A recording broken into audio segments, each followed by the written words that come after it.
Namo Shubhaya Krishna Prasthaya Murtale Srimate Bhaktivedanta Swamiti Namine Namaste Saraswate Devi Gauravani Pracharine Nirmasesha Samyavani Vasyachari Shatharine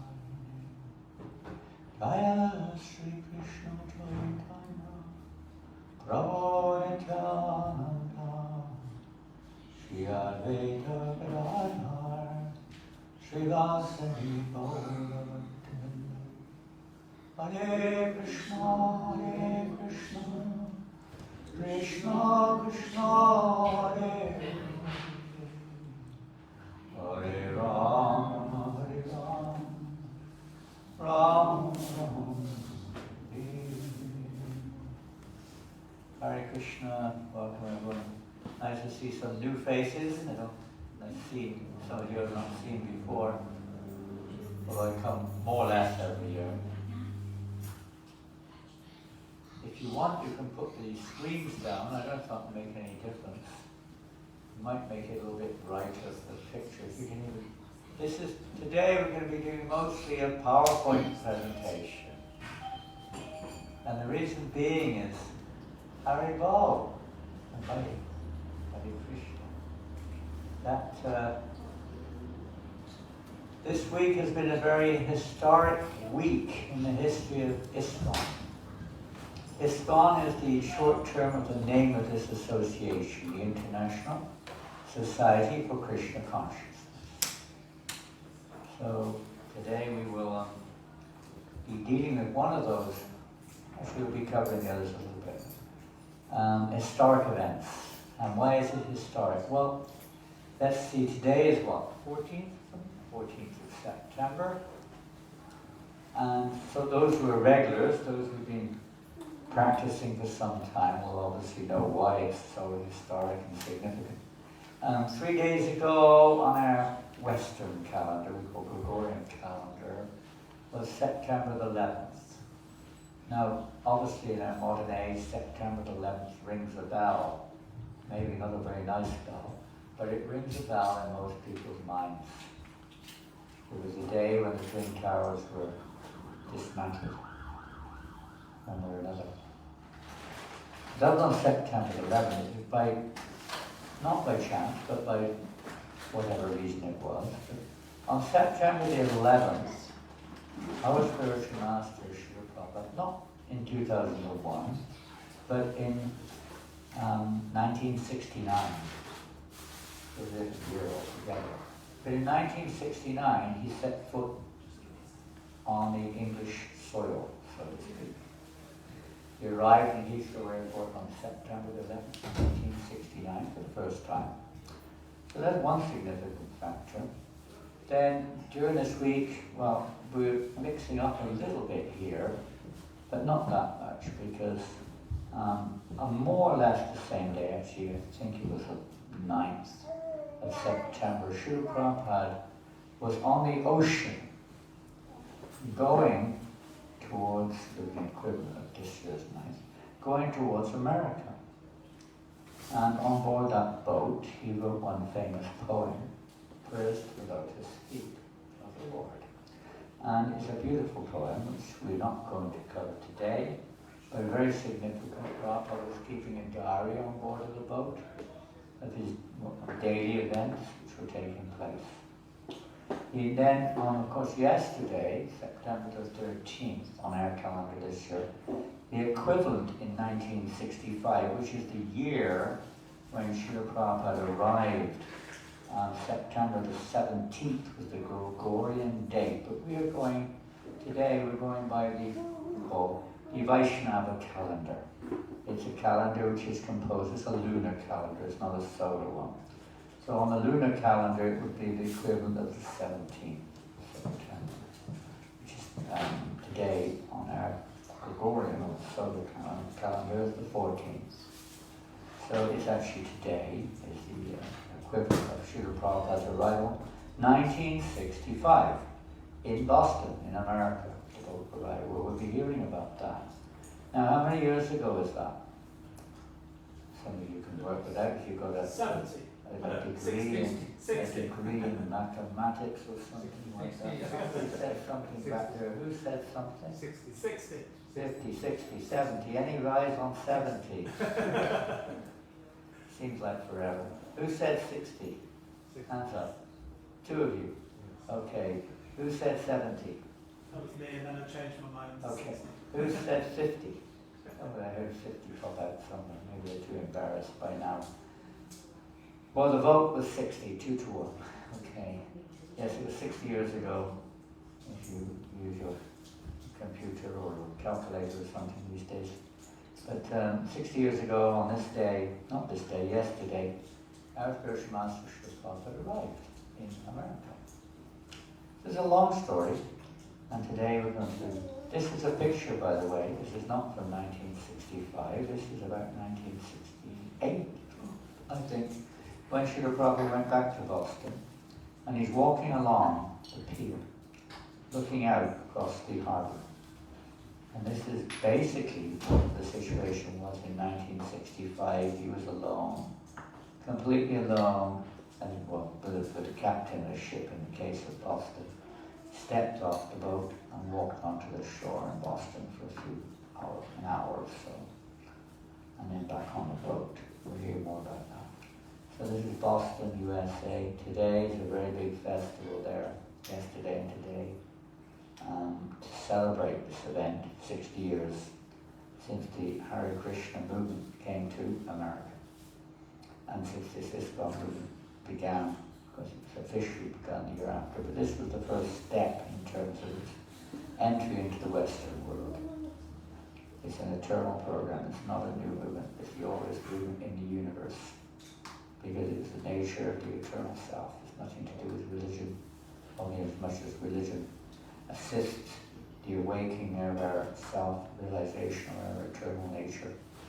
Our eternal nature is not to be a Hindu, Christian, Muslim, or Buddhist. These are just hopefully vehicles to help us to realize our eternal nature. Unfortunately, we get caught up with identifying with them and even fight over it sometimes and miss the whole point.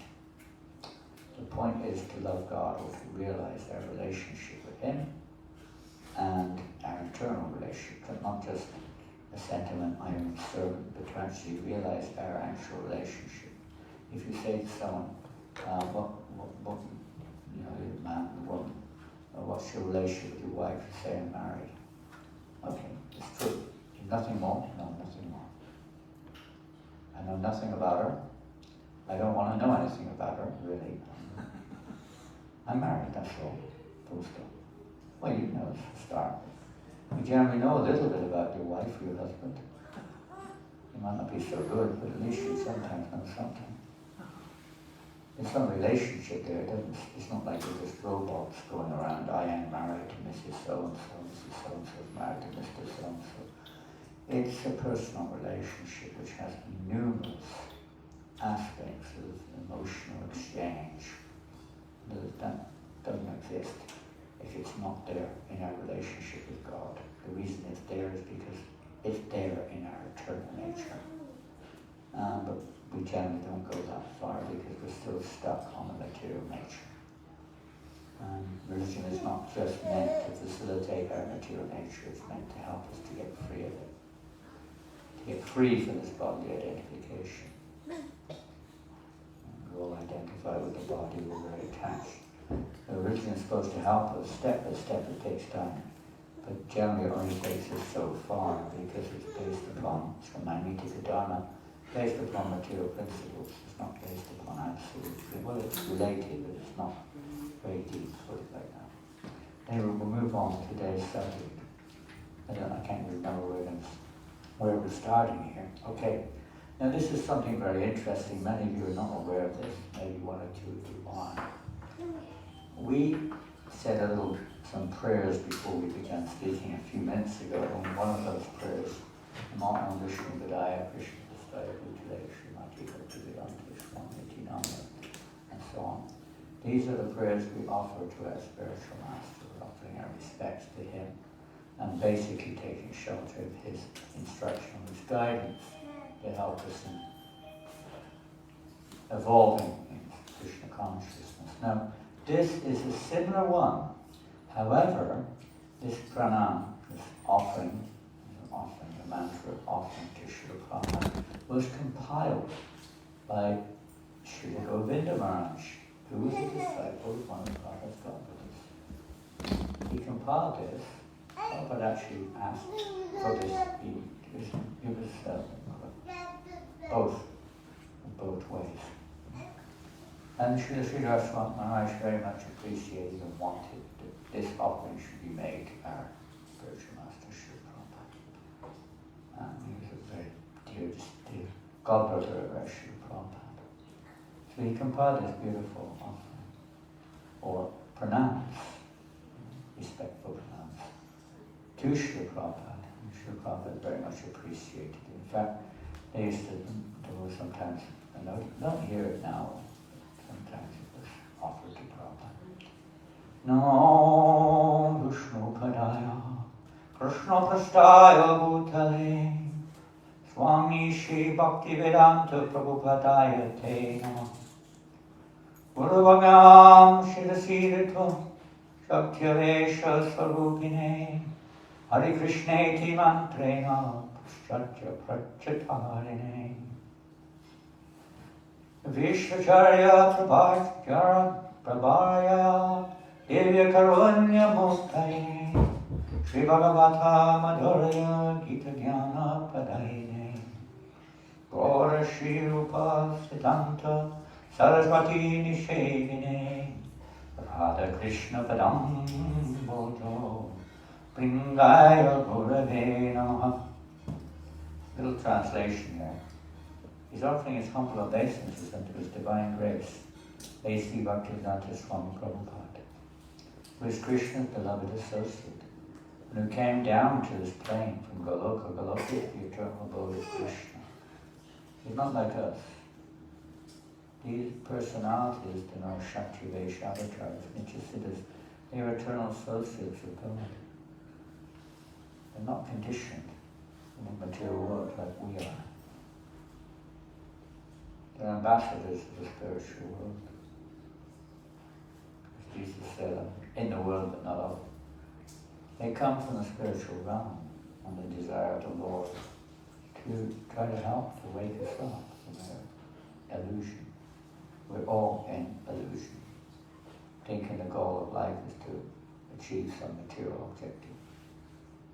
Happiness in this world and so on. That's not the goal of life. We are, to be happy is, but not in this world. We don't belong in this world. We're fish out of water. Basically.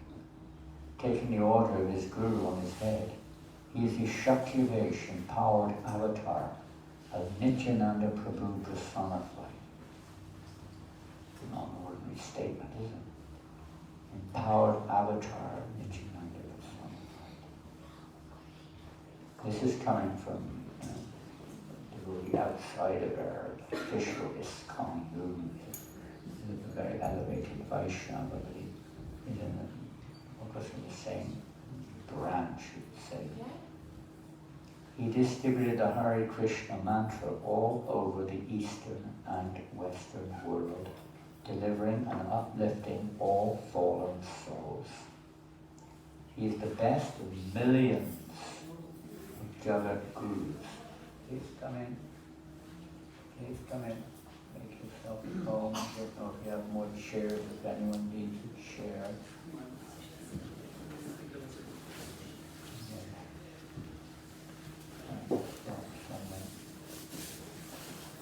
That's quite a statement too. The best of millions of Jagat. You know what a Jagat Guru is? Jagat Guru? What's a Jagat Guru? Jagat means world. Spiritual master of the universe. It can be universal. Universal teachers. There are many persons who may claim that, but they do nothing really to show by their behavior that they are such But there may be others who are, but no one has really done what Srila Prabhupada has done, gone into the lowest and most degraded situation you can imagine in the world at the time, practically speaking. Drug craze, sex craze, so-called culture, situation, and transformed drug addicts, madmen, practically ruled like madmen, into devotees or some kind of, at least servants of devotees of Krishna. That is the miracle. Other things like making gold are insignificant, zero value whatsoever, no indication of the elevation of the person. A magician can do that.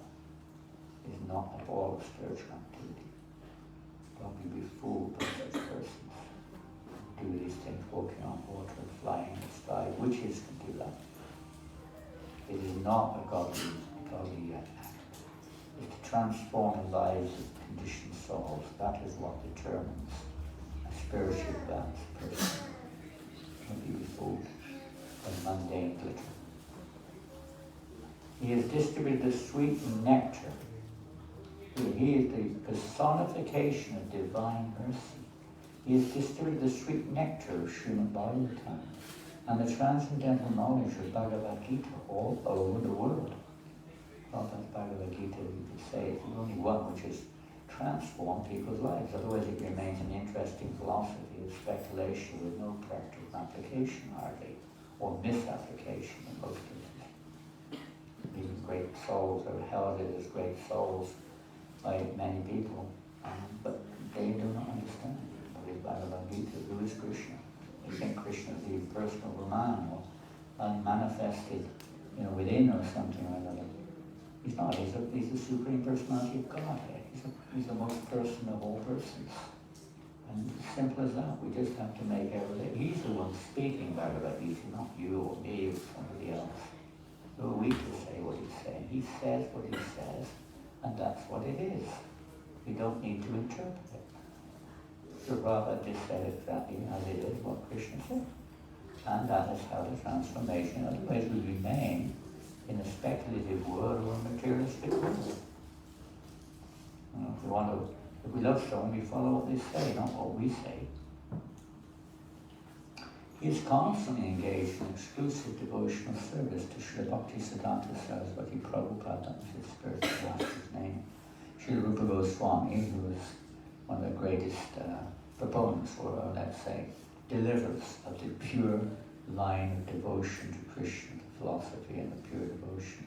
And Sri Gauranga Mahaprabhu was the manifestation of the merciful form of Krishna in this age of Kali. I offer my humble obeisances unto Srila Prabhupada, who was like a bumblebee, always tasting the nectar of the lotus feet of Shri Radha and Govinda. And those who know, these are amazing words. Now we're going to read another one. This is a painting of Srila Prabhupada, by the way. Painting, early day painting, or painting of an early day pose. This is a beautiful Vyasa Puja. Vyasa Puja means an offering devotees made to their spiritual master on their birthday.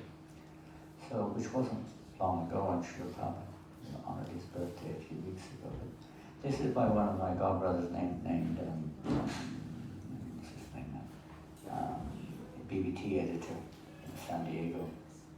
Dravida. And you can follow along with me.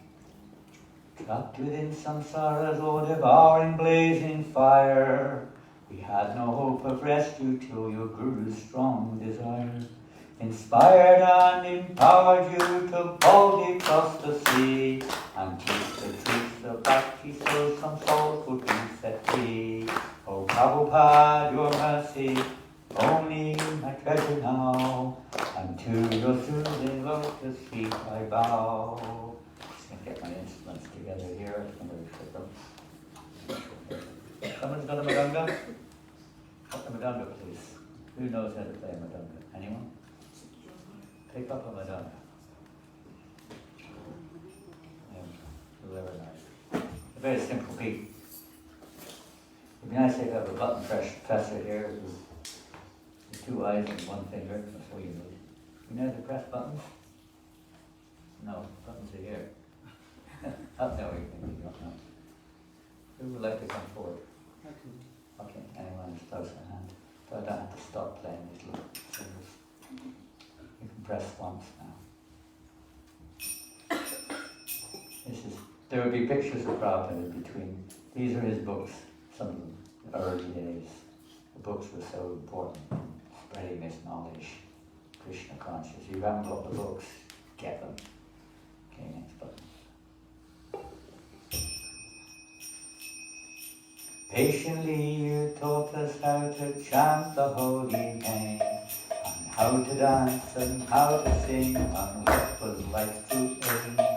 And thus you gave us Lord Chaitanya's teachings on the way, and saved us from the all-devouring Mayavadi boy.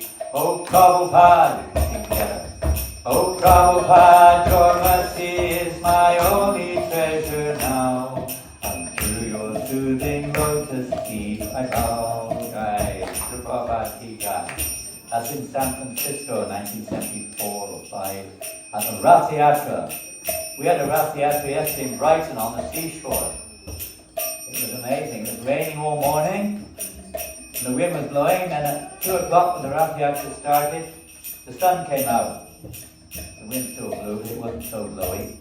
And then when we left, I looked at the weather report, it was pouring with rain again, about 7 or 8 o'clock at night. Just at the 4 or 5 hours of the Rath Yatra, the weather was okay. When Krishna Bhakti spread and you had centers here and there, you introduced the worship of the deities so fair. And soon throughout the world, their lordships smiled upon your crew, and nourished strong devotion to themselves and unto you. Oh Prabhupada, your mercy, my only treasure now, and to your floating lotus feet I bow. Jai Prabhupada, compassion personified.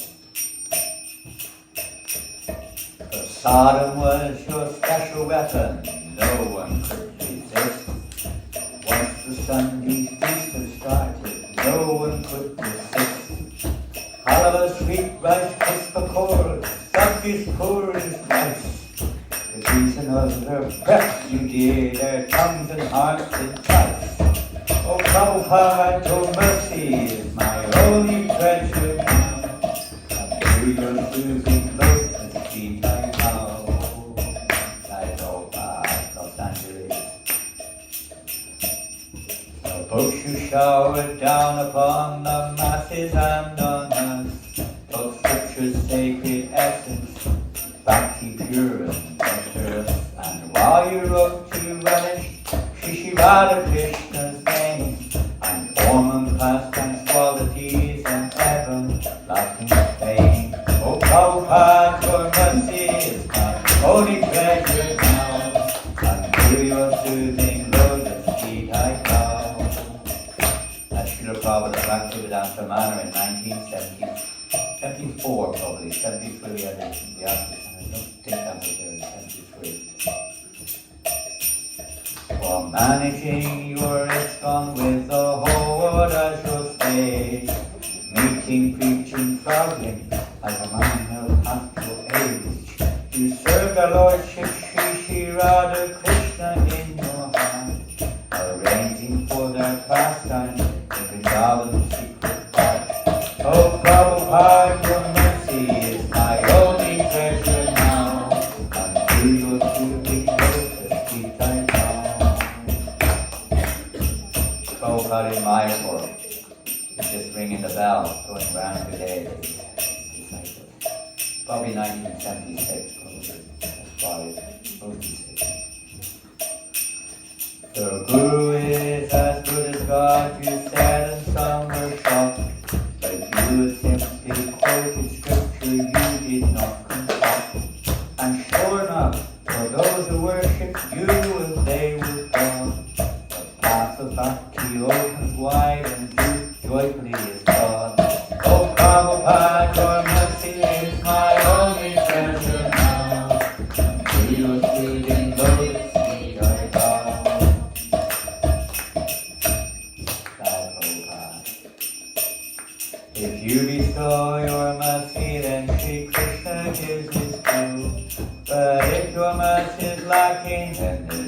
nothing we can do. So every day we should reflect upon your life sublime, and vow to serve you always with your body, words, and mind. Oh Prabhupada, your mercy is my only treasure now, until your soothing lotus feet I bow. Jai Prabhupada. I pray that my small hymnal lacking literary worth, presented here in Bhajapati, presented here in Newcastle, the most sacred place on earth. Maybe I find some favor both within you and with your devotees, to hover around your lovely lotus feet like my feet. Oh Prabhupada, pray that you be so your mercy now, until your soothing lotus feet I bow. Om Haribo. Srila Prabhu Ki Jai.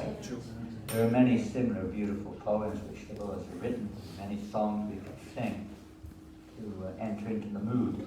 The whole idea of this is to enter into the association. Everything in our lives is developed by association. Your concepts, who you think you are, your desires, everything, even the body we go, is based upon our association over countless years, lifetimes after lifetimes, resulting in our present condition. And what we associate with in this life determines our future. Probably whatever's still there from the past, you could say. It molds our consciousness. Whatever our consciousness is at the time of death determines our future births. You can read all this in Bhagavad Gita if you want. You probably all got it, but I doubt whether many of you have actually read it. And if you haven't, you haven't really imbibed the message very much. Unfortunate to say, but that's usually what happens. We don't usually apply the medicine. The doctor can give you medicine. What's the use of the medicine? Sits in a bottle forevermore. Yes, I've got the medicine, but you're not taking it. It's meant to cure our disease of bodily identification, cure our ignorance, cure this. It's a fever. This fever for material sense enjoyment. It's a fever. Cause of all the problems, by the way, wars, pestilence, everything is due to the selfish desire for sense gratification. Like it or not, but that's how it is. Now, you may know who this painting is. A painting of who? It's like flying in the air in the middle of the universe somewhere. Narada Muni, somebody said. Yes, Narada Muni playing on his veena. He's, again, this is impossible for mundane persons to understand, but it's impossible for a mundane person to even understand how their own body works, what to speak of anything beyond this planet. We have no idea what's inside the center of the earth, where we came from, why we are where we are. We are so ignorant, it's unbelievable. And then we have all these claims about, knowing where the universe began, and this and that. It's all hoax, but anyway, what to do? We take, and there's two ways of acquiring knowledge, one the ascending, one the descending. The ascending process will go on forever and never reach the end. The descending process comes down from the source of knowledge. It's not something concocted by man. What we're saying is from Bhagavad Gita and Scripture. It's not our invention, as some people like to do. The Narada Muni is described many times in the ancient Vedic literatures as a totally spiritual person. He's not material. He doesn't have a material body. So he can travel as he wills or appear, let's say, anywhere at his will within this universe, anytime he likes. But we're going to take the story back now, and I don't know how much time we've got. We're going to go back a few years. I wish there was a back to this sun here. I'm going to fall backwards into this. What to do? I'll try to keep it straight. 5,000 years or so ago, this age we're in is called the age of Kali. Kali means what? It doesn't mean what. What does it mean? What does Kali mean, literally? Bad. Pardon? Bad. Dark. Something bad. You could say that. Dark. But literally, pardon? Dark. Dark, it could be said to be dark. Anything else about this age? Literal translation. Quarrel. Quarrel. Quarrel. Say the same thing. miserable, all good, all bad, whichever way you look at it. Age of quarrel, particularly the age of quarrel. Quarrel is very prominent. You quarrel over anything. Colour of your hair, how many hairs you've got. You can quarrel over anything. Type of spectacles you've got. Everything. It can be a cause of quarrel. That's just one of the prominent symptoms. It's the nature of Kali, your personality. Your personality is meant to influence the thinking of people in this age. And he influences you like that, to see yourself, your own knowledge as being supreme. You quarrel over others over these things. Your own, whatever it is, body, your own nation, your own religion, your own football team, whatever it is, you quarrel with others over these things. Very easily. Misunderstanding. Anyway, we're not getting to the depth. But Narada Muni was seeing the impending nature of this age approaching already, and he was very, very concerned. The nature of even the material world, the person in mode of goodness, is they're concerned with suffering of others, even without spiritual realization. They're concerned. So Narada Muni was very concerned, not just because people were, short-lived, quarrelsome, lazy, misguided, and disturbed, and so on and so forth, but the mere fact that there was not hardly an opportunity for people to get free to this. Because they're so engrossed in a very materialistic age, so engrossed in material pursuits. So he was very fearful.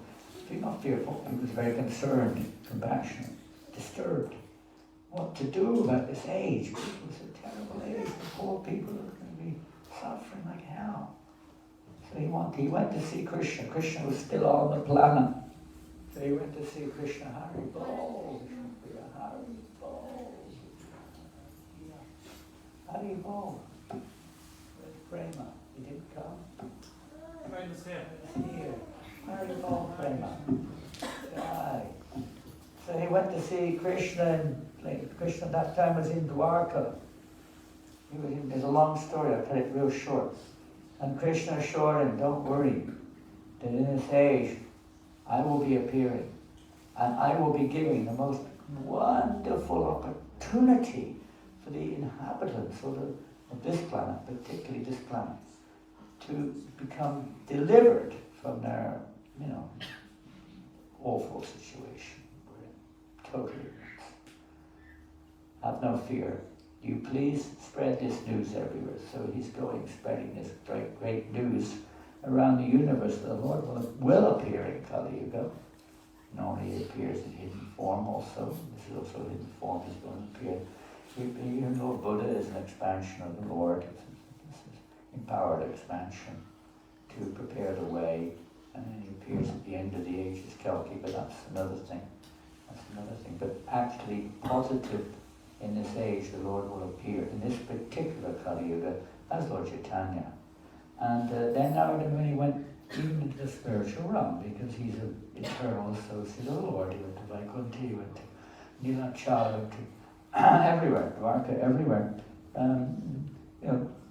Let's say, taking darshan of the Lord. He eventually went to Goloka Vrindavan, the abode of Radha and Krishna. Right there and then, he fell at the lotus feet of Radha and Krishna, and then Radha and Krishna transformed themselves into the golden form, known as Gauranga, Lord Gauranga. Now, Lord, this is explained in Nata Samhita, is corollary of, I can't remember, one of the Puranas somewhere. And Lord Gauranga said to him, he said, have no fear, he said.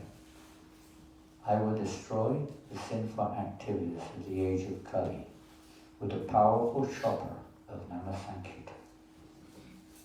I'll cut the hard knots of demoniac desires from the hearts of everyone. Even if the sinners reject religion or flee to foreign countries, still they will get my mercy.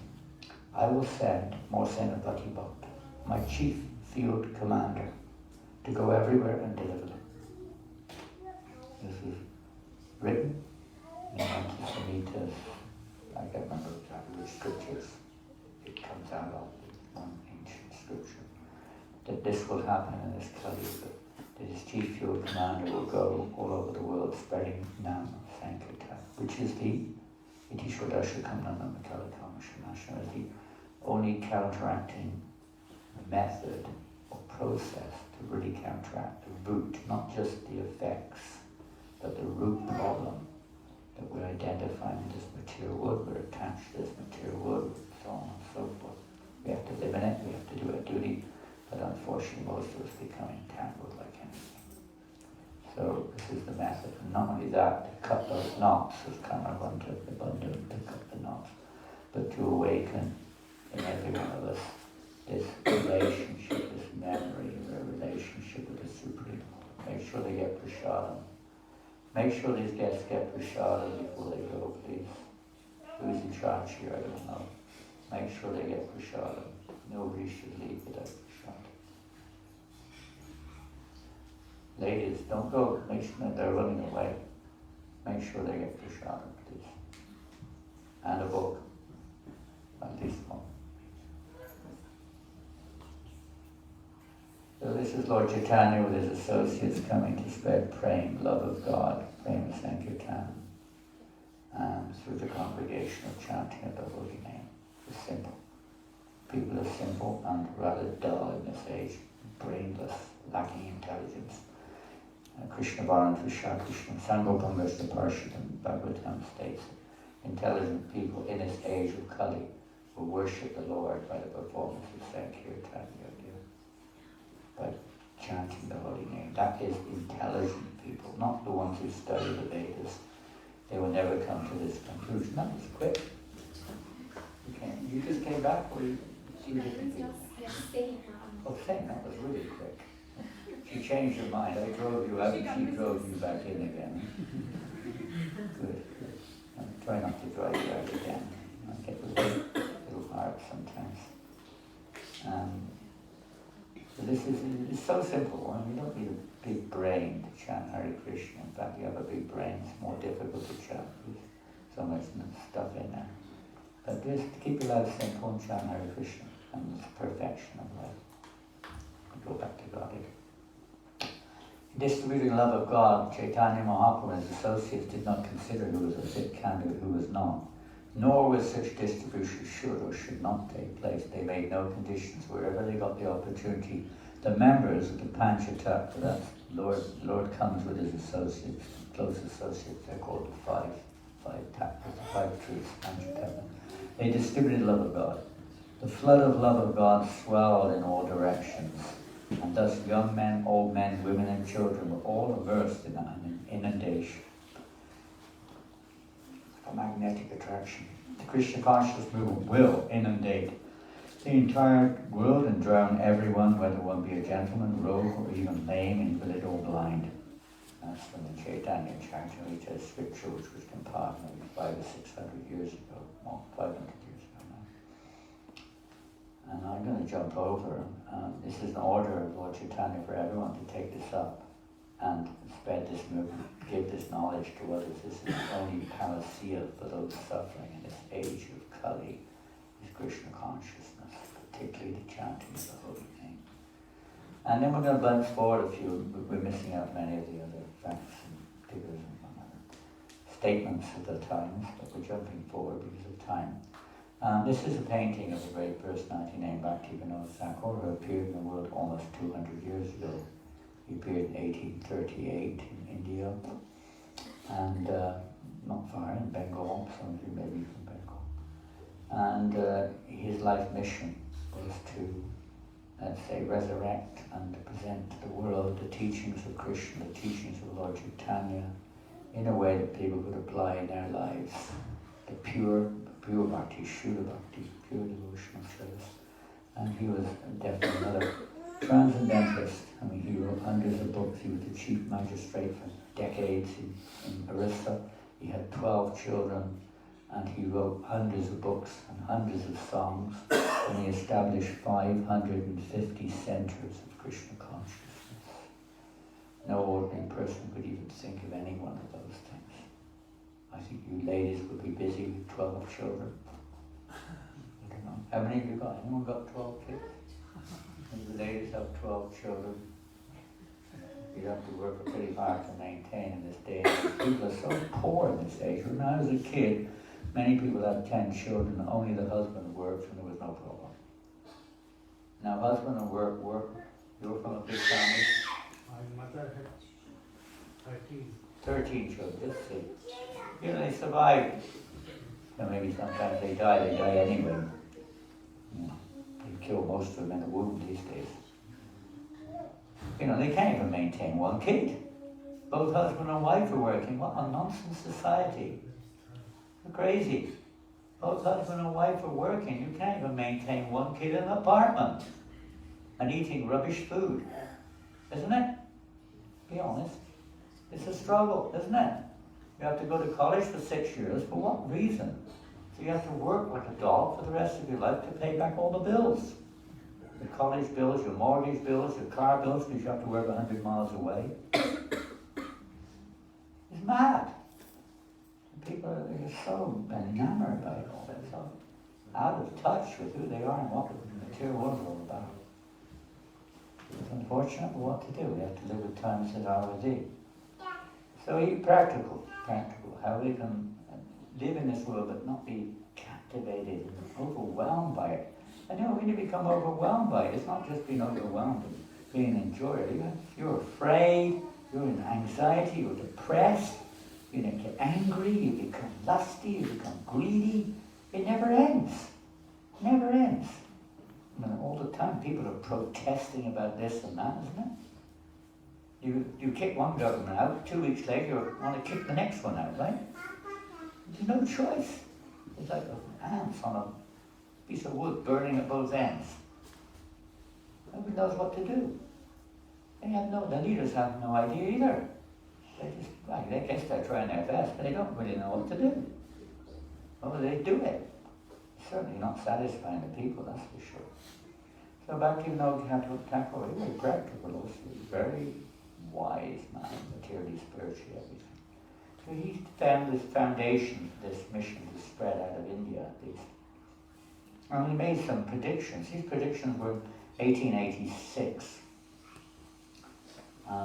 Bhaktivinoda prayed for and foretold the fulfillment of Lord Chaitanya's prediction, which was all over the world, this movement spread, in one of his magazines, and they're still available.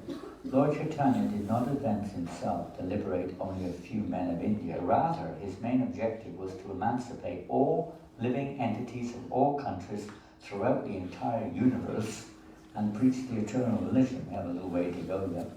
Very soon the unparalleled path of Harinam Sankirtan, chanting the holy names, will be propagated all over the world. Already we are seeing the symptoms. Oh, for that day when the fortunate English, French, Russian, German and American people will take up banners, madungas and cartels and raise kirtan, chanting through their streets and towns. When will that day come? Well, it's happening. It's happening. I don't know how many temples we have, centers we have, maybe 1,000 or 2,000 around the world now. 1,000 or 2,000? 1,273. Huh? 1,273. How many? 1,273. 1,276 official ones. And that's just official ones. There are hundreds, thousands of unofficial centers. He's one of ISKCON statistics man. He's part of that department in ISKCON. How many are theatres? I bet you don't know that one. Nobody knows. No, it was 700 and something before. I think it's gone back up again, probably a few more now. More than 1,200. More than 1,200 now, I think. Theatres around the world in ISKCON. And then outside there are so many others in the same branch. You know, the brothers of Srila Prabhupāda were also followers and they're also doing something here and there. Nothing comparatively in quantity, of course, but still it's going on. Oh, for that day when the fair-skinned men from their side will raise up the chanting, Jai Sachinandana, Jai Sachinandana, Ki Jai, and join with the Bengali devotees. When will that day be? On such a day they will say, our dear brothers, we have taken shelter at the ocean of Lord Chaitanya's love. Kindly embrace us. When will that day come? And everyone can come together and love each other, spiritually. That day will witness the holy transcendental ecstasy of the Vaishnava Dharma to be the only Dharma. It's not a religion, it's the eternal nature of the soul. And all sects and religions will flow like rivers, because that's what they're meant for, to come to that point of pure love of God. Will flow like rivers into the oceans of Vaishnava Dharma. Well, when that day comes. And then he said, a little bit later he penned this one, a personality will soon appear to preach the teachings of Lord Chaitanya and move unrestrictedly over the whole world with his message. So he's pointing in a certain direction here. And then in 1896, in Calcutta, this is a picture of the 1890s as far as I can find that search for. Sorry I haven't got everything together today. I was rushing to put things in order before coming down here. And this is a picture of Calcutta. You don't see many cars on the street. The horse and carriage. Can you remember that? Anyone can remember horse and carriage? Anyone? Remember the horse and carriage? There were some horses and carriages when I was a kid in the early 50s. Very few. Some of the farmers would come in with a horse and carriage with their vegetables. You saw also in India? Plenty in India. In India there would be, but even in the West there were still a few. Not many, but a few. Hundreds in my hundreds, maybe 1,000 in Lucknow, see. Lucknow, you're from Lucknow? Yeah. Luck, you're very lucky. Now you have also got, now you have luck also. Lucknow. There you go. Beautiful city. Looks a bit like Lucknow also in the old days. Centre of Lucknow. Anyway, that was the stage. It was the same here, and maybe 100 years or more ago. All horse and carriage. Cars were all unknown. Now you don't see many horses. Maybe the king or the queen goes in a horse or carriage, or some few, very rare. So Prabhupada, our spiritual master, was born in 1896 in Calcutta. His father born on that day, mother Rajini on the left. Actually, his Prabhupada was his first son, and his father's on the right as we see it. He got married, he was married, his father got married, of course. He was, after his student life, his father was a great devotee of Krishna. Prabhupada said he was a pure devotee of Krishna. Both his mother and father were great Vaishnavas. So he grew up in that family of Vaishnavas. So right from birth he was a devotee. And he got married, was working in an arrangement with one of his father's associates, working in a chemical business. He was helping to manage actually at a young age. And in 1922 he met his spiritual master in Calcutta. Anyone from Calcutta? You're from Calcutta? You know Altadingi? Yeah, it was there that he met his spiritual master. It was an amazing place. If ever you go to Calcutta, you must go there. It's now an ISKCON property, and it's the most amazing atmosphere. You won't believe it. It's so intense. It's so much like you feel. Isn't it? We were there together. It's so intense, isn't it? But so uplifting and so spiritual. You can feel the it's still like 1922 or something. You can feel it. It's so amazing. So there he received his instruction from his spiritual master. In the middle, that's Bhakti Siddhanta Maharaj painting. On the right, in the front, was the painting of Srila Prabhupāda by Charan, his name was then. And he received the instruction right at their first meeting that you are an educated young man.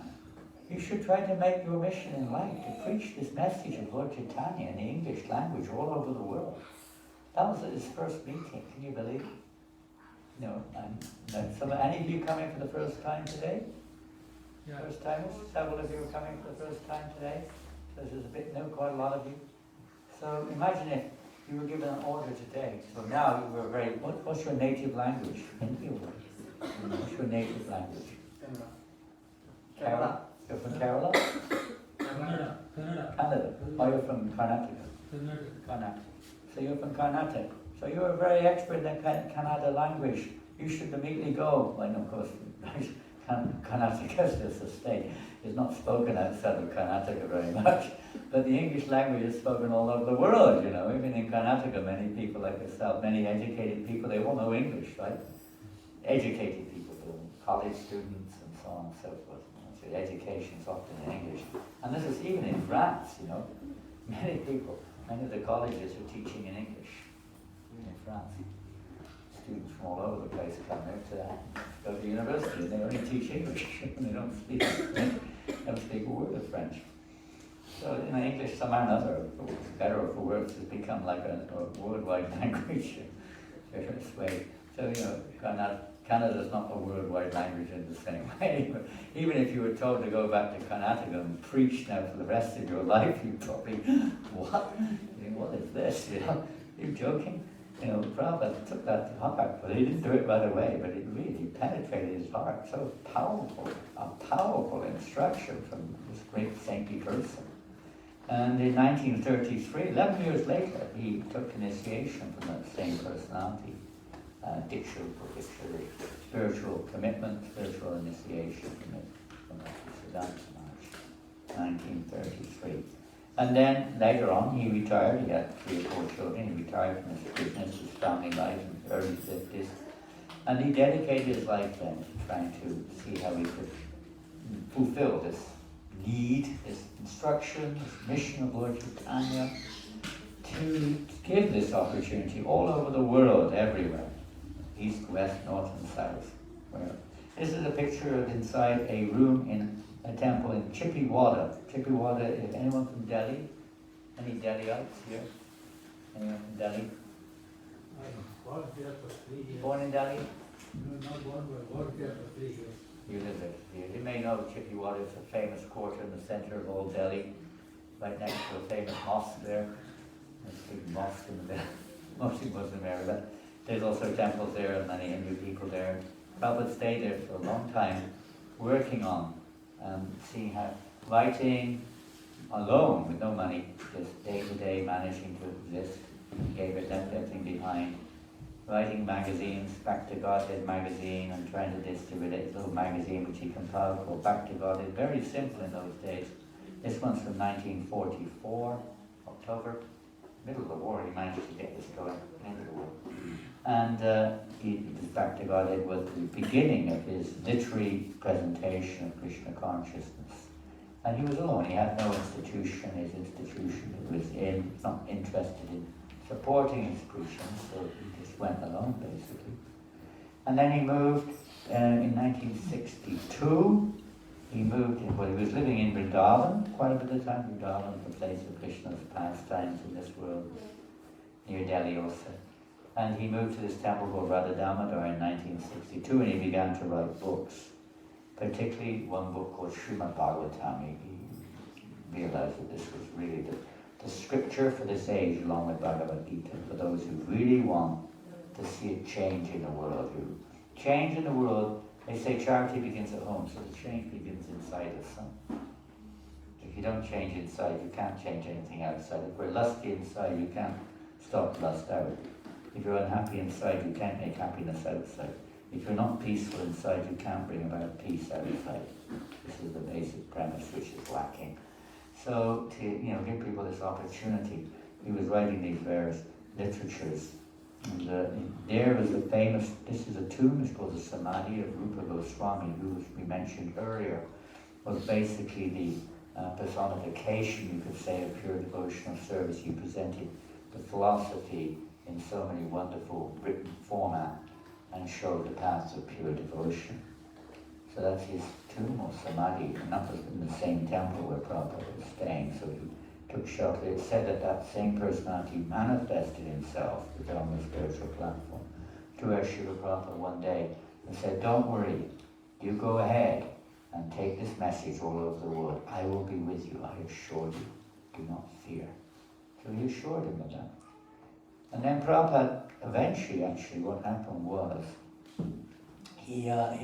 some Indian gentleman had asked his son in America to sponsor him. Prabhupada didn't know about this. Suddenly, the paper came from the American Embassy. Said, "We received your sponsorship. Please come now and apply for your visa. We have a sponsorship." Prabhupada was shocked. Out of nowhere this came. It's like, well, of course, somebody he met, but he met many people. He had no idea it was coming. So he found, very curiously, he found out what was going on here. He went to the American Embassy, but of course he had no passport. He had no passport. It wasn't easy as it is, not even easy now, but it wasn't easy then, that's for sure. He had no money, nothing. He had no business, he had no backup, he had no home, he had nothing material. Just a great desire to fulfill the desire of the Lord. So anyway, Prabhupada himself said, passport, visa, there was no money with me and in an awkward position. My philosophy is completely different. I was to ask them, and this is going on a little bit actually, but I'll just mention it. Even that they wasn't the passport, he eventually managed to get that together with help from others. And then he got the visa, at least initially. But there's a big problem. Even getting a visa is a big problem because a personal sponsor in those days was not enough, really. You had to get a bit more than that, and he had no money to assure his being able to return to India. But some or another, he struggled through all this and convinced him. He got his visa and he got his passport. And in those days, there was a thing called P-form. The State Bank of India, you had to get this P-form. It's a clearance from the state bank.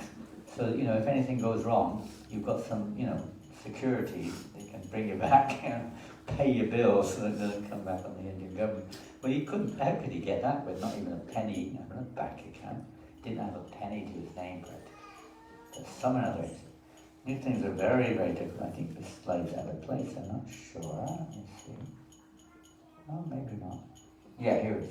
P-form, sanctioned by the state government. Yes. So it was applied for. No sanction was coming. Then I went to the State Bank of India. The officer, Mr. Bhattacharya, he told me, Swamiji, you are sponsored by a private man. We cannot accept it. If you were invited by an institution, we could consider. But you were invited by a private man for 1 month, and after 1 month, if you were in difficulty, there will be so many obstacles and so on. Prabhupada said, well, I've already prepared everything to go. What you have done? Why have you stopped this? No, I have decided not to sanction your P-form, the officer said. No, don't do this, Prabhupada said. You better send to your superior. It should not be done like that. So he took my request and he sent the file to the chief officer of foreign exchange, something like that. Anyway, he's supreme man in the State Bank of India, so I went to see him. I asked his secretary, you've got such file? You kindly put to Mr. So-and-so. His name was Mr. Rao. I want to see him. So the secretary agreed. In India, a little bit of respect for sannyasis, He was a sannyasi by then. And he put the file and put my slip that I wanted to see him. I was waiting. So Mr. Rao came personally. He said, Swamiji, I have passed your case. Don't worry. That was from a conversation in LA. That's a picture of Prabhupada's first passport. Indian passport to go to America. Anyway, move on. Prabhupada then had to get a ticket. He got a ticket from Samati Maharaji. Now, some of you may have heard of her. She's long gone. But she was the owner of Scindia Steamship Company. They were a cargo shipping company based in Mumbai. They had steamships, many hundreds of steamships going all around the place, delivering goods around the world also. So she was quite an affluent lady and quite influential. Prabhupada met her several times, and she was a Vaishnava also. She was from the Sri Vallabha Sampradaya from Gujarat. She's a Vaishnava. She's very appreciated to Prabhupada's endeavors. So eventually, that was also a bit of a battle. She didn't want him to go because she was worried about his health. Plus, she was convinced that nobody in America will be interested in this message. They're all meat eaters, they're all drinkers. Sex is their goal, practically. What are you going to teach them? They have their own religion, they're not going to listen to us. Anyway, he convinced her and she gave him a free ticket on board of one of her cargo boats. Gave him a free return ticket. Free ticket on board the cargo boat. She chose the boat, so the captain was a vegetarian and a Krishna-oriented man. And sure enough, on August the 13th, 1965, with all this in hand, Prabhupada boarded that boat. It was called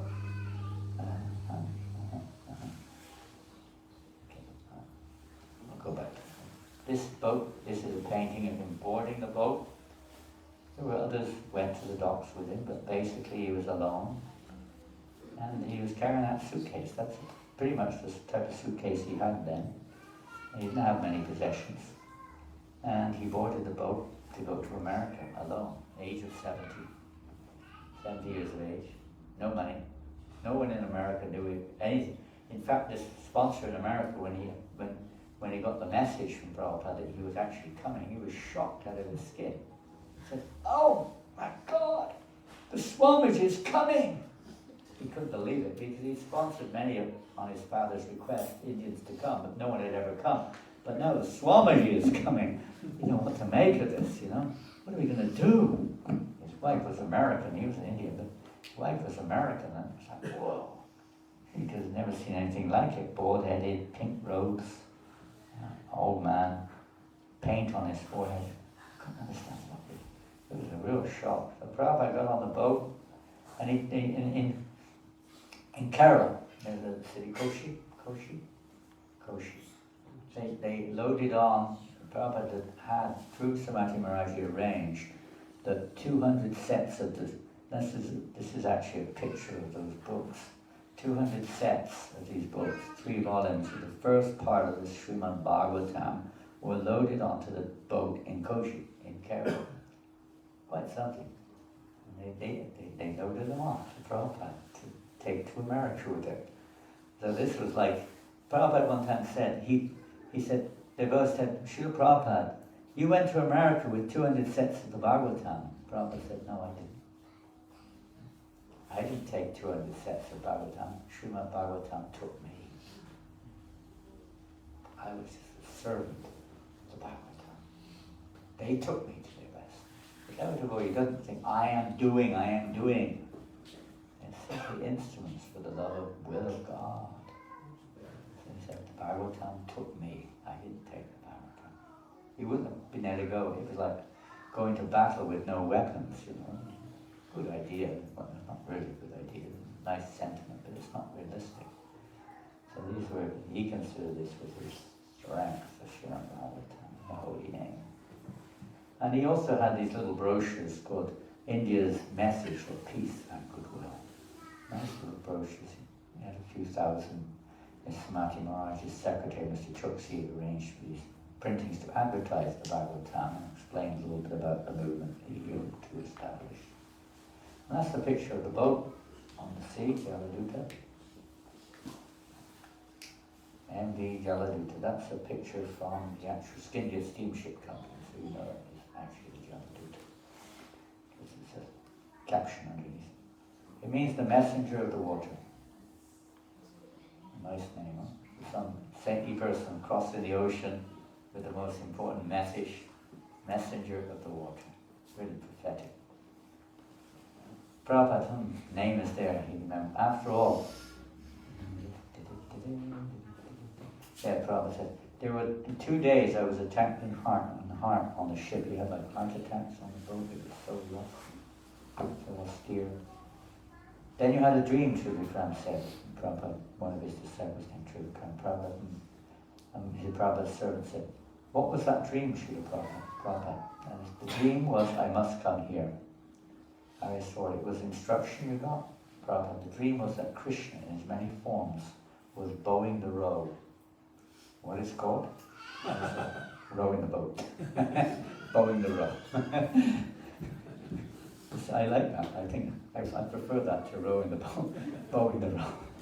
Sounds funny, bowing the row. And that was a conversation Prabhupada had with some disciples. You might, talking about that journey.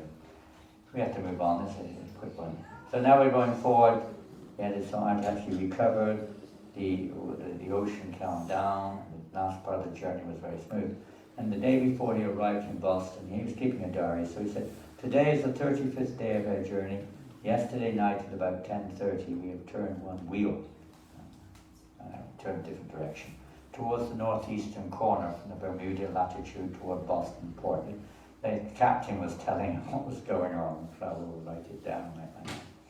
In the morning, the atmosphere was fairly cleared, and the ship was flying smoothly. The first officer told me they'd never had such an experience of the Atlantic, and he ascribed the good luck to me. I said, "Yes, it's all Lord Krishna's grace." Because due to my severe type of seasickness, he has himself taken charge of the ship, and there's a painting of that. Prabhupada described this to Garga when he said it wasn't like the Lord was rowing the Jaladuta, he said he was rowing a boat in front of them and pulling it through the water. Even if the sea was rough, it was made smooth. Like that. It was the painting, of course, representing the situation. Krishna assuring Prabhupada, don't worry, I'm with you. And it goes on, explains the same thing, rowing the boat oars. We shall certainly reach America port safely. The whole day was clear sunshine, but at 4 o'clock the sky all of a sudden became foggy. The sun became dim, covered by foggy weather. A very common thing in those days, off the ports, there'd be a lot of fog, the boats couldn't move.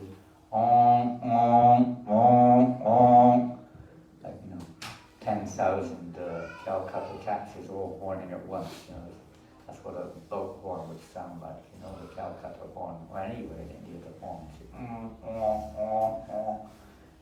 Very strong, huh? They love their horns in India, right? People like to blow their horn in India. It's like, they don't care about brakes, as long as you've got a horn, that's what counts, isn't it? First thing you check is the horn in the car, if it works or not. So these boats are like 10,000 all horning at once when they blow their horns, So that everyone can hear it like a mile around, others the boats may crash. So it's very foggy and the boat couldn't enter in. We Lord Krishna to get us out of this fog. By the grace of Lord Krishna, the fog was cleared, and after 2 or 3 hours, the ship started. The whole night was not disturbing, and today, on the 36th day of the journey, we finally reached Boston at 5:30 a.m. on the 17th of August, 1965. We are now on the dock of Boston. 10 a.m. The customs officer and others came on the ship. They have now issued the admittance permission. And after due checking, etc. I saw the Boston town with Captain. Very nice, and I shall describe it in a separate note. So that's 36 days from leaving Calcutta. The boat started in Calcutta, went round to Colombo, and to Kochi, to Boston. So then the next day, Prabhupada sailed to New York. That's the sign. And the pier we arrived on was called the Commonwealth Pier. That's just a sign on the pier today. We can still see it there. And that's a picture. That on the left, by the way, is the fish pier. It was the biggest, at least in the Western world, it was the biggest fish pier in the Western world. The one on the right is the Commonwealth Pier. Prabhupada arrived on the one on the right. You can see it's pretty run down. It's an industrial sector of Boston. That's the front entrance. It's like a railway station, but that's the front entrance of the Commonwealth Pier in Boston. That's the view from the Commonwealth Pier of the skyline of Boston City. At least it was 20, 30 years ago. It's probably changed now. When I first came, I had no money, so I got free passage through some Indian people. Came by ship. So when I was on the ship at Boston Commonwealth Port, I was thinking, I've come here. I do not know what the purpose is. Because how the people will accept this movement? It's a fact. Even for us, it's not easy. How will people accept this movement? Let's face it, it seems so foreign to the people in general because they're so on the bodily platform. They don't understand the spiritual essence. They don't look there. So how they will understand? They're differently educated. As soon as I was saying, so my dear sir, you have to give up meat eating. So maybe for some of you in this room, this is a challenge and a half. I have to give up meat eating. That includes onions, garlic, all sorts of things. Eggs, fish. Ooh. And illicit sex means no sex outside of marriage.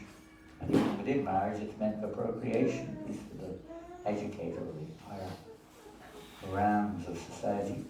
And no intoxicants, that means no tea. Can you believe Indians with us today? No tea. Some of you may not take tea. Maybe teetotalers, that's no liquor. You may not, but probably you drink tea. Most Indians drink tea. Most English people drink tea as well. Well, they did, or coffee, now there's coffee is the thing to drink now. No coffee, no tea, no cigarettes, no liquor. Not to speak of drugs. None of these things. No gambling. All kinds of gambling in there. None of these things. They will say to me, please go home. As soon as Prabhupada would say that, he said, they will tell me, go home, Swamiji. So I was thinking, I will propose something which is impossible. Anyway, let me try. Nothing ventured, nothing gained. At least make an effort. What are we going to lose? We're going to lose everything anyway. We try to forget that, but the fact of the matter is we lose everything, don't we? Is there anything you don't lose? You're going to lose your body one day. Doesn't sound very nice, does it? But it's a fact, isn't it? We lose our family, we lose our money, we lose our wealth, we lose our position, we lose everything. Our health. Eventually we lose our body. So we have nothing really to lose. It's not ours in the first place. That's the basic understanding, which people don't have very much of. But this is the main thing. To realize we don't have anything, everything belongs to God. Ishvarasham idam sarvam yatkim chakikacham. Everything is the property of the Supreme Lord, not us. So we should learn to use it in His service. It belongs to Him. Then one can become free of birth and death. Free of this threefold misery. One can get out of this dreamlike state which we're in. But most people don't want to hear it. I'll jump this one over. Here's an interesting thing. What if they don't, and are not interested in this message? Prabhupada said, we must not be disappointed. Our business is to please Krishna. Why? We must not be disappointed that no one is here in Krishna consciousness. We will say it to the moon and the stars in all directions. We will cry in the wilderness, because Krishna is everywhere. We want to get a certificate from Krishna. This man has done something for me, not popularity. If a pack of asses say you're good, what is that? We have to please Krishna's senses with purified senses. That's the essence, please Krishna. That will automatically involve, of course, serving others in this world in various ways, but on a deeper and spiritual plane, not based on material considerations. This year will be bigger. I've been there a few times on this day in Boston. The devotees in Boston, they hire one of the boats which goes around the harbour. They put the big name on it, Jaladuta. Hundreds of devotees will get on board. We go to the Commonwealth Pier on that boat, and I've got a picture. But they offer arti, as if Prabhupada's arriving on the pier. And a whole program going around the harbour all day long to remember how fortunate we were. We don't have time. I've got so many things I wanted to share, but time is too short. We'll do it another time. But we'll just finish up. I think it's quite late. We've still got a bit of time. We're going to sing this now. This is one of our all-time favorites. It's basically speaking. I'll read the translation first, as many of you are coming for the first time. This is again a poem which was written on this day, the second day Prabhupada was in Boston. He wrote this poem in Bengali, translated into English, revealing his heart. He always revealed his heart through poems and so on. But revealing his heart and about the daunting challenge of preaching in America. It's called Markandeya Bhagavad Dharma.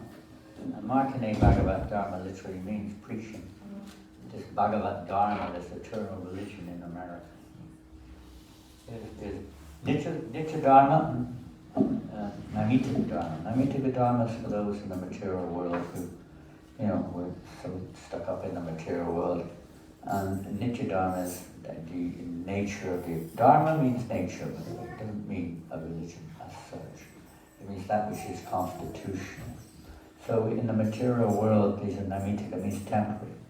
And I think it's temporary. So temporary activities to help us to realize Nitya Dharma, our eternal nature, as spiritual living entities. So he's trying to express how to present Nitya Dharma, eternal Bhagavan, the relationship with Godhead in this materialistic world, especially in America. So a little translation, and I hope you can get some deep realizations from this.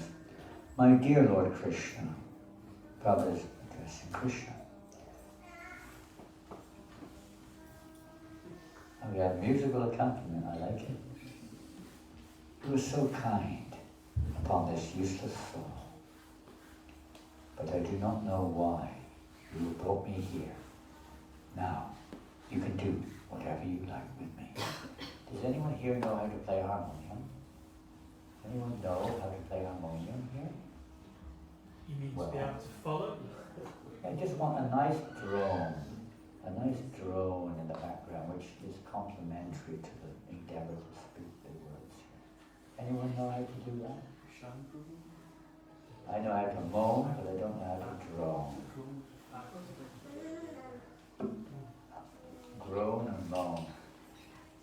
Let's see if I can get a drone. There we go, it's a good drone.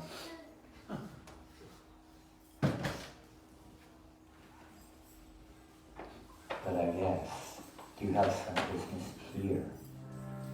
Otherwise, why would you bring me to this terrible place? Prabhupada's already seen America as a terrible place, full of materialism, full of sense gratification, everyone addicted. Most of the population here is covered by the material modes of ignorance and passion. Absorbed in material life, they think themselves very happy and satisfied. And therefore they have no taste for the transcendental message of Vasudeva. I do not know how they will be able to understand it. But I know, my Lord, your causeless mercy to make everything possible, because you are the most expert mystic. How will they understand the mellows of devotional service? Oh Lord, I'm simply praying for your mercy so that I will be able to convince them about your message.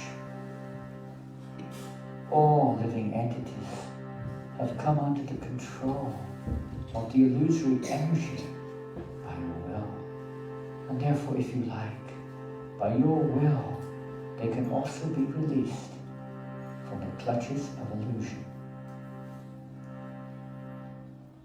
I wish that you may deliver them. Therefore, my Lord, if you so desire their deliverance, then only will they be able to understand your message. The words of Srimad Bhagavatam are your incarnation, and if a sober person repeatedly receives it with submissive oral reception, then he will be able to understand your message. It is said in the Srimad Bhagavatam, Sri Krishna, the personality of Godhead, who is the supersoul in everyone's heart and the benefactor of the truthful devotee, cleanses desire for material enjoyment from the heart of the devotee who has developed the urge to hear his messages, which are in themselves virtuous and properly heard and chanted.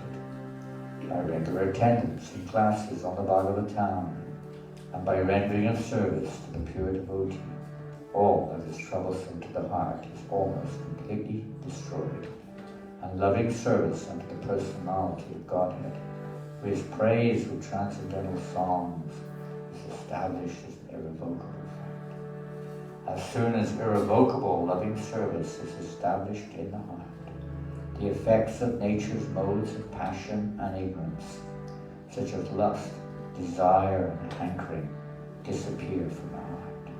Then the devotee is established in goodness, and he becomes completely happy, thus established in a mode of unalloyed goodness. The man whose mind has been enlivened by contact with devotional service to the Lord gains positive scientific knowledge of the personality of Godhead in the stage of liberation from all material association. Thus the knot in the heart is pierced, and all misgivings are cut to pieces. The chain or fruit of actions terminated when one sees the self as master,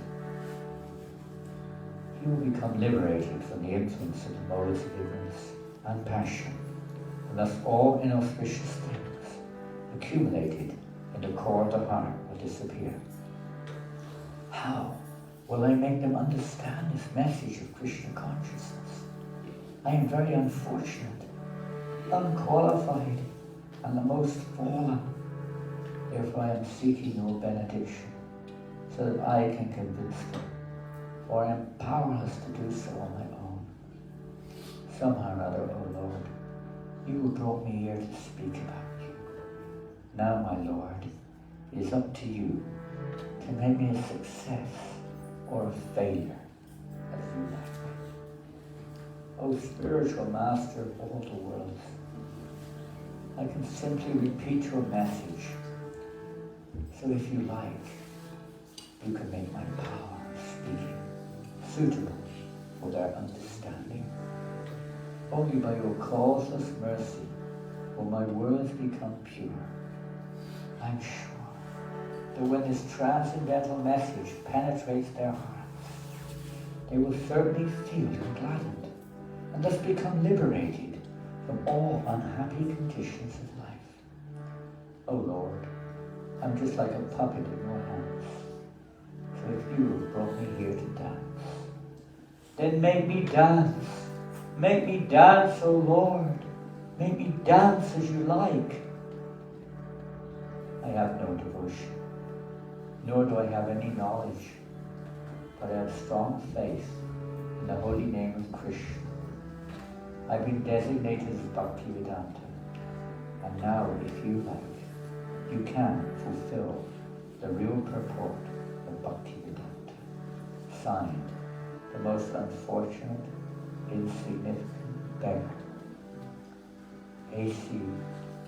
Janānanda Goswami, on board the ship Jaladuta, Commonwealth Pier, Boston, Massachusetts, USA, dated 18th of September, 1965.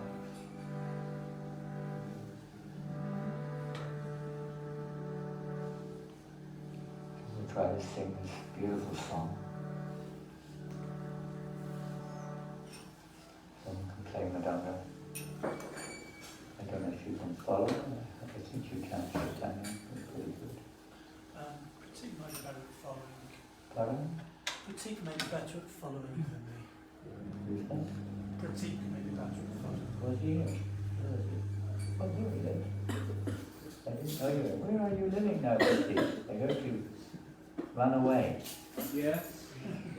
I'm near concerts down south. Concert. I think I stayed with you there one year. Madanga.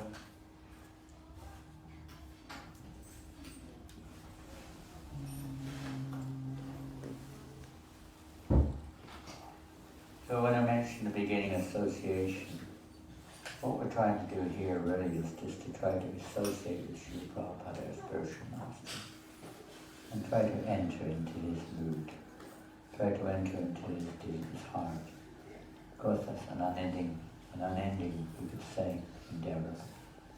At least to try to apply that in our hearts. By pleasing the pure devotees of the Lord is the way to please God. We can't go direct. Krishna doesn't accept it. We have to go through his devotees. There's another kirtan going on there. Let's start. Para kripa kaile Krishna Adame prati Para kripa kaile Krishna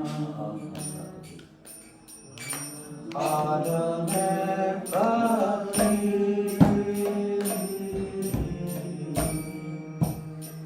On the last note there.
Oh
Bhakti Vedanta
Rama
Krishna Krishna Hare Hare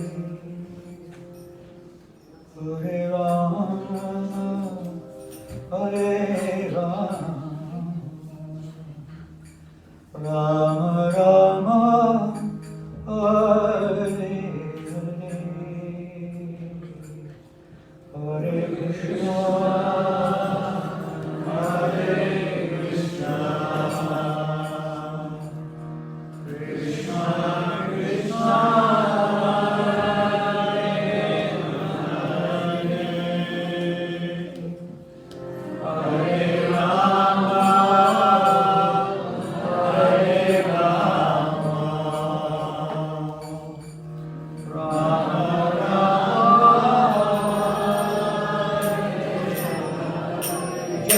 Prabhupada, Prabhupada,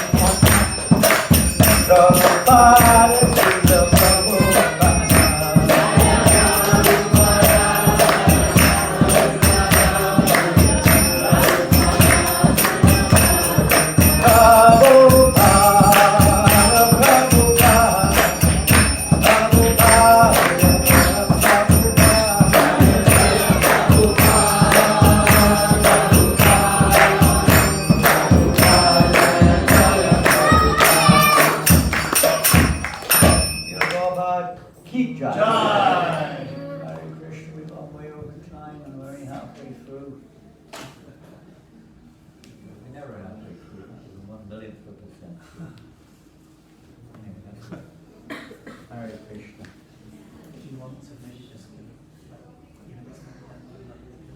Conclusion?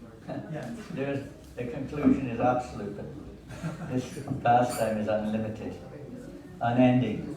What happened after Srila Prabhupada's arrival in Boston is impossible for a human being to achieve. That was stated by the councillor to Parliament. The Queen's councillor made that statement. He said, what your spiritual master has done is impossible for a human being to do. And he was not a devotee, he was a meat eater and a drinker. 78-year-old man. And he said, why I tell you that? Because you don't know what you cannot understand why I say that. You cannot. He said that to Srila Swami. That you cannot understand why I'm telling you that. Because you are still a young man. You don't know what it's like when you're 80 years of age. You cannot understand. How he could do that? Nobody knows. We know. Because we completely pure devotee of the Lord. Krishna empowered him, Prabhupada. I didn't write these books. Krishna wrote them. He took no credit. As you can see from this particular poem, song, Prabhupada is completely, this is the secret of spiritual life. It's not our knowledge, it's not our power, it's not our magical show, it's not our austerity, it's not where we're born or cast we're in. These things are insignificant, with no value unless they're selflessly offered to the Lord. It's a selfless offering of one's very self, which is manifest in Srila Prabhupada's person. This is his gift to the world. And it's the gift. I saw on the bus yesterday, we were on the way to the Rath Yatra in Boston, the bus in front. It said, be a hero. Make a gift of life. Be a hero. Make a gift of life. They were referring to an organ in your body. That doesn't save anyone's life. By the way, we're not discouraging that.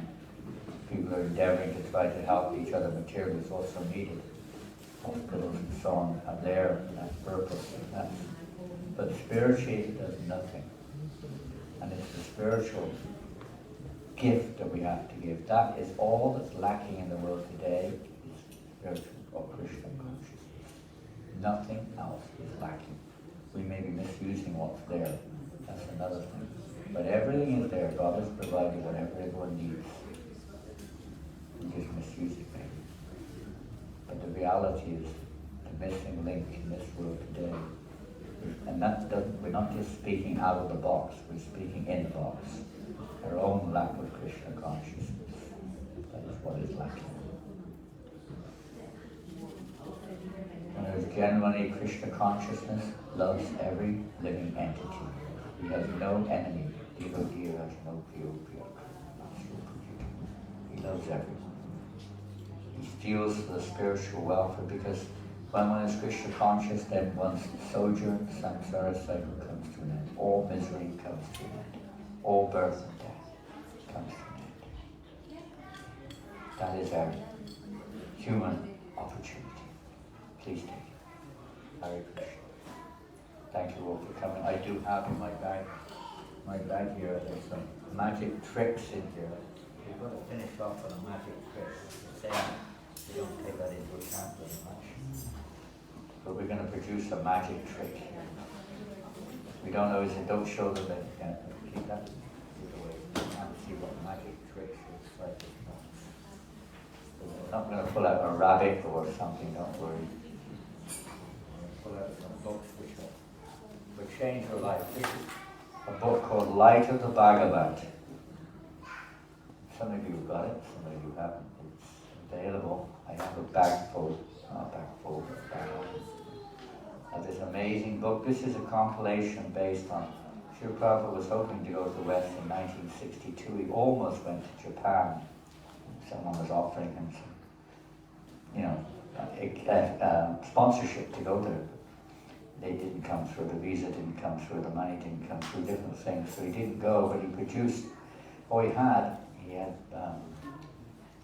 What's the word? Petition? No, not petition. Anyway, asked some artists to paint these various paintings. Commissioned, you got it. Commissioned. He asked us our beautiful paintings there in the sort of stylish, in Chinese style, depicting the beautiful seasons, the beautiful pastimes of Vrindavan by taking the material world around us, the seasons, the weather, the nature, the things we see, and connecting that with spiritual Krishna conscious connections with Krishna. It's an amazing book. Beautifully, many pictures, maybe 100 pictures, and the paintings in there. Amazing. So I got some of those available, and I think everything else, books are available on outside there. If you haven't got Bhagavad Gita, not just Bhagavad Gita as it is. What does that mean? That means, as we said earlier, the words of Krishna as he speaks. I guess we've got various types out there. This is the small one, you may have the bigger one out there. This is what, when we hear from a pure devotee, associating with a pure devotee is not sitting there like a statue. It means to hear and put into practice. So we hear from the book, the words of the pure devotee are here as well as Krishna's words, to help us to live Krishna's words in our daily lives, in our family, in our work, in our journeys, in every way, politics, sociology, whatever we're into. Krishna consciousness, when applied to those activities, makes everything perfect. It makes a whole different perspective. So please, if you haven't got Bhagavad Gita, please get that. And if you're really serious, Chaitanya Balaban will introduce you to the Srimad Bhagavatam. This is a magnificent 18-volume set. It's like an encyclopedia of how to live in this world and be completely transcendental, Krishna conscious, completely happy within, and Krishna conscious. It's amazing. You must look at it. I don't know if you've got them. You got them here? Yeah, we have a couple of sets. Couple of sets. We sold all the rest. Yeah. We just finished our Bhagavatam campaign. We didn't do many in France. We did 72. We didn't do many, only 72. That's not bad for French. So they did 370. Hare Krishna, thank you all for coming, and there will be some little kirtan and then there will be a wonderful feast. Is that right? Yes. We hope so. Fingers crossed. His Holiness Janānanda Maharaj Ki.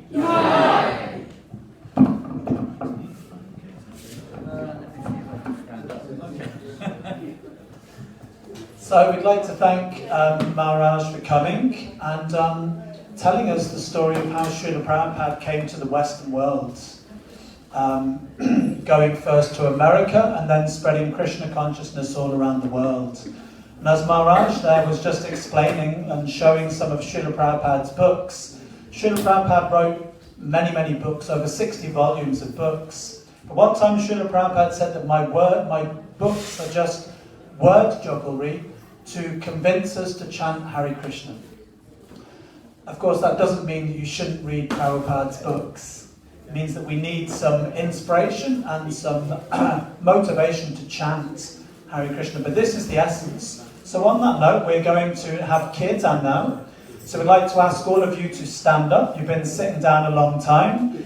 You can put your cushions to the back. And we will have the ladies on this, the men on this side and the ladies on that side.